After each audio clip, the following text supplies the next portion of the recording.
वायु प्रदूषण है। ये क्यों है? ये केवल वाणी प्रदूषण और विचारों का प्रदूषण इसलिए है, हमारे दिमागों में, हमारे दिलों में प्रदूषण है। और उसको दूर करने के लिए सनातन परंपरा जो है, जो सबका भला चाहती है, जो सबको साथ लेकर चलती है, सर्वे भवन्तु सुखिना की बात करती है, इसलिए आज इस संस्कृति की जरूरत है। इसलिए भारत के ऊर्जावान प्रधानमंत्री जब बात करते हैं वो सबकी बात, इसलिए आज पूरे विश्व में आज उनको माना जाता है, जाना जाता है।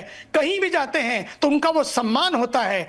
मैं तो 45 साल पहले अमेरिका चला गया था। वहां तब से लेकर आज तक मैं देख रहा हूं किसी राष्ट्राध्यक्ष का ऐसा सम्मान नहीं होता है जो भारत के प्रधानमंत्री जी का होता है। आखिर क्यों होता है? इसी सनातनी विचारधारा के कारण। लेकिन वो सनातनी विचारधारा किसी के ऊपर थोपते नहीं है। और यही सनातनी विचारधारा है कि सबको साथ लेकर चलना है। यही तो भगवान राम ने किया। इसलिए तो आज दिवाली है। भगवान राम जब जंगल में गए, वनवास में गए, आप सोचिए तो सही, उन्होंने अपने अयोध्या से या जनकपुर से सेना को नहीं बुलाया लड़ने के लिए। उन्होंने उस अधर्म से लड़ने के लिए, उन नेगेटिव नैरेटिव से लड़ने के लिए पता है किसका साथ लिया?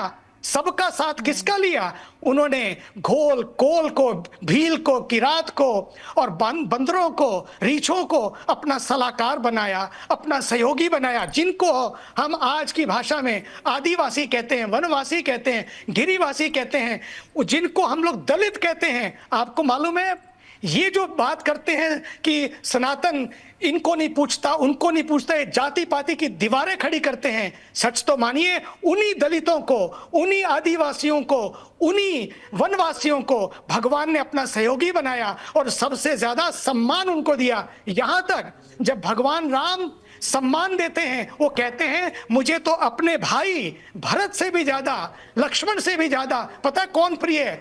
लक्ष्मण से भी ज्यादा प्रिय है कौन? हनुमान जी। आप सोचिए तो सही, वही हनुमान जी। आज आप पूरे भारत में जाइए, पूरे भारत में जहां जहां भगवान श्री राम, वहां वहां हनुमान, वही हनुमान। क्यों है ऐसा? ये सम्मान का प्रतीक है कि भारत ने कभी भी ऐसा नहीं सोचा कि तुम छोटे हो, तुम बड़े हो, तुम ऊंचे हो, तुम नीचे हो, तुम रंग हो, तुम राजा हो, बल्कि सबको साथ लिया, लेकिन सबको स्वामी जी, आज कल मुख्यमंत्री योगी आदित्यनाथ ने भी एक संदेश दिया था और ये कहा था कि जो सेक्युलरिज्म के नाम पर रोड़ा डालते हैं उन्हें भी अब छोड़ा नहीं जाएगा। यानी कि जिस तरीके से माफियाओं का सफाया हो रहा है उनको भी जवाब दिया जाएगा। इस संदेश को किस तरीके से देख रहे हैं? देखिए, वो बात किसकी करते हैं? वो किसी धर्म की नहीं कर रहे हैं। वो कहते हैं जो भी आतंक फैलाएगा, आर्थिक आतंक पैदा करेगा या आतंक पैदा करेगा, वैचारिक आतंक पैदा करेगा, उस सब के लिए उन्होंने कहा समय आ गया है। भारत को महान भारत की यात्रा करनी है। उस महान भारत की यात्रा में इस तरह के रोड़े आए हैं, उन्हें छोड़ा नहीं जाना चाहिए। क्योंकि समय आया है, हमें सबको जब साथ लेना है तो थोड़े लोग, मुट्ठी भर लोग, चंद लोग अगर समाज की सुरक्षा को, समाज के स्थिरता को के लिए अगर चुनौती बनते हैं, उन चुनौतियों को ही हराना, यही तो दिवाली है। क्योंकि यही तो भगवान श्री राम ने किया। रावण भी एक चुनौती बना, नहीं तो रावण तो विद्वान था। लेकिन जब ऐसे लोग भी जी, चुनौतियां कौन कौन सी हैं? प्रधानमंत्री नरेंद्र मोदी ने भी आज दीपावली के पर्व पर एकता का संदेश दिया है और बार बार ये कहा जा रहा है कि आप अपनी ताकत को पहचानो, एकमुश्त होकर रहो, एकता अपनी बनाकर रखो। आखिर ये सनातन को किससे खतरा है? ये क्या है जो ऐसा माहौल बनाया जा रहा है, ऐसा नैरेटिव सेट किया जा रहा है कि हमें एक होना बहुत जरूरी है सनातनियों को? सनातन से उनको खतरा है जो खुद में कमजोर हैं। उनको लगता है कि अगर सनातन मजबूत होगा तो हम कमजोर हो जाएंगे। उनको सोचना चाहिएगा सनातन अगर मजबूत होगा तो सुरक्षा सबसे ज्यादा मजबूत होगी। अगर सनातन मजबूत होगा तो भारत मजबूत होगा, भारत मजबूत होगा तो शांति होगी, शांति होगी तो विश्व शांति होगी।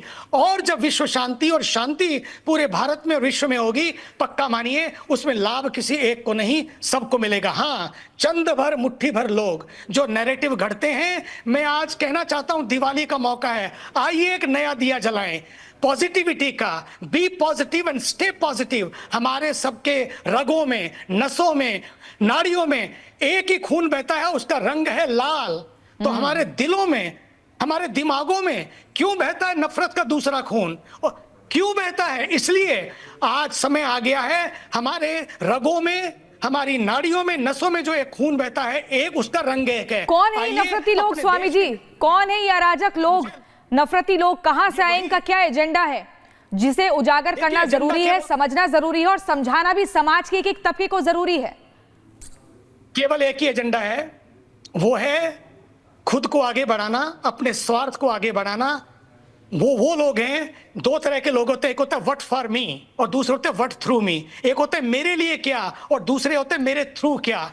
आज भारत के प्रधानमंत्री और योगी जी मेरे थ्रू क्या, किसके लिए इतनी मेहनत कर रहे हैं? सुबह कहीं, शाम कहीं, रात कहीं, किसके लिए इतना? इसलिए कि भारत महान बने। और दूसरे होते हैं कि मैं अपना घर भर लूं, मैं अपने परिवार के लिए सोचूं, मैं अपने लिए सोचूं। जब आप अपने लिए सोचते हैं, स्वार्थ की यात्रा करते हैं, तो स्वार्थ की यात्रा में संकीर्णता आती है, सेपरेशन आता है, दीवारें खिंचती हैं, दरारें आती हैं। समय आया है आज उन दीवारों को तोड़ने का, इन दरारों को भरने का और दिलों को जोड़ने का। ये जाति पाति की दीवारें, जाति पाति का सम्मान करें, लेकिन उसके नाम पर राजनीति ना करें। राजनीति तो बिल्कुल। केवल एक ही हो, केवल राष्ट्र के लिए हो। इसलिए राम का आज सम्मान है, इसलिए आज दिवाली है कि राम भगवान ने कभी भी रावण को दंड देने के बाद भी वहां पर उन्होंने, आपको मैं याद दिला दूं, रावण को दंड देने के बाद खुद कब्जा नहीं कर लिया। ये कब्जे की राजनीति करने वाले लोग, चाहे वो संपत्तियों पर हो, चाहे वो विचारों पर हो, चाहे इस देश पर हो, मैं कहना चाहूंगा कि रावण ने जब वो किया तो रावण का नाश करके उन्होंने विभीषण को राजपाट सौंप दिया और चले आए। और उन्होंने कहा, वहां पर लक्ष्मण ने कहा, भैया इतनी सुंदर, उन्होंने कहा एक ही बात, उन्होंने कहा जननी जन्मभूमिश्च स्वर्गादपि गरीयसी। जननी और जन्मभूमि दोनों हमारे स्वर्ग से भी बढ़कर हैं। भारत माता को जो लोग अपनी माता कहने के लिए तैयार किए हैं, वंदे मातरम के गीत गाने को तैयार नहीं है, ध्वज को सलाम करने को तैयार नहीं है, और साथ ही साथ अपनी मिट्टी को, अपने वतन को अपना मानने के लिए तैयार नहीं है, इससे बड़ी गद्दारी और क्या होगी। आज उसी गद्दारी को दूर करके आज इस एक दिया जलाना है, प्रकाश, एक दिया जलाना है, मोहब्बत का दिया जलाना है, सबको साथ लेने का दिया जलाना है। और उसके लिए भारत के प्रधानमंत्री जी रात दिन तपस्या कर रहे हैं और आज उनके साथ मिलकर बिल्कुल स्वामी जी, 145 करोड़ नफरत के लोग- अधिकार को मिटाने का प्रयास लगातार मोदी और योगी मिलकर कर रहे हैं। लेकिन अब आपसे ये भी समझना चाहेंगे, अगले साल प्रयागराज में महाकुंभ होने वाला है, तो उसको लेकर आप क्या संदेश देना चाहेंगे? मैं तो कहता हूं कि वहां एक ही संदेश होना चाहिए, वो संगम का तट है, केवल तीनों नदियों का संगम नहीं, बल्कि मैं तो चाहता हूं कुंभ से पहले इन सभी धाराओं का भी संगम हो और संगम के तट से संगम का संदेश दिया जाए, समता का, समरसता का, सद्भाव का। और इसलिए जहां पर पूरे वर्ल्ड का मीडिया हो, जहां पर पूरे विश्व की संस्कृतियां हो, जहां से पूरे विश्व के लोग निहार रहे हो कि क्या होगा जहां पर 400 million people in one place, in one city, no chaos, no crime.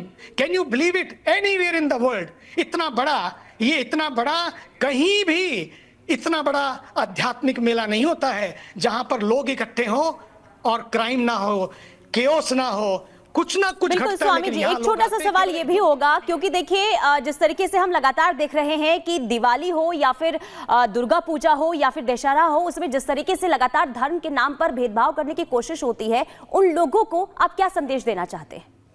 मैं चाहता हूं, इस देश के, कई बार ये कहा जाता है कि देश हमारा है, देश सबका साझा है, हमारे बाप दादों ने भी योगदान दिया है। मैं आज उन सब लोगों को कहना चाहता हूं, उन मौलानाओं को, उन उलेमाओं को और उन काबिले तराम इमामों को, सबको कहना चाहता हूं, याद रखिए, जब जब भी ऐसी घटना घटती है, आप एक ही संदेश दीजिए आकर कि ये इस्लाम नहीं है, ये धर्म नहीं है, ये कुरान का हुक्म नहीं है कि आप यात्रा निकलती हो, नवरात्रि की हो या फिर रामनवमी की हो, दिए जलते हो, आप दिए बुझाने की कोशिश करते हैं, यात्रा में अवरोध बनने की ये कौन सा धर्म है, ये कौन सा मजहब है, ये कौन सा इस्लाम है? आज तो मैं उन काबिल एहतराम उन लोगों से कहना चाहूंगा जो लोग धर्म के रक्षक हैं कि अपने समाज को जगाएं कि भैया क्या कर रहे हो, कहीं थूकते हैं और कहीं कुछ और जिहाद हो रहे हैं। ये बिल्कुल सारे जिहादों से ऊपर उठने का देखिए, विचार है। लगातार जिस तरीके से आपने भी एक महत्वपूर्ण बातें बताई कि जो धर्म के नाम पर लगातार भेदभाव फैलाने की कोशिश कर रहे हैं, उनको अब सबक लेने की जरूरत है। ठीक है, बहुत शुक्रिया आपका, और एक बार फिर से आपको दीपावली की ढेरों ढेरों शुभकामनाएं। तो देखिए, स्वामी धन्यवाद, सभी को चिदानंद मेरी जी शुभकामनाएं। महाराज हमारे साथ जुड़े हुए थे और उन्होंने बताया, विस्तार से बताया कि किस तरीके से आजकल यानी कि देश भर में माहौल बिगाड़ने की कोशिश हो रही है। लेकिन आज इसी पर संदेश प्रधानमंत्री नरेंद्र मोदी की तरफ से भी दिया गया और यह कहा गया कि कुछ लोगों को दिक्कत है, लेकिन इस दिक्कत को किस तरीके से दूर किया जाए, इस पर हम लगातार काम भी कर रहे हैं। फिलहाल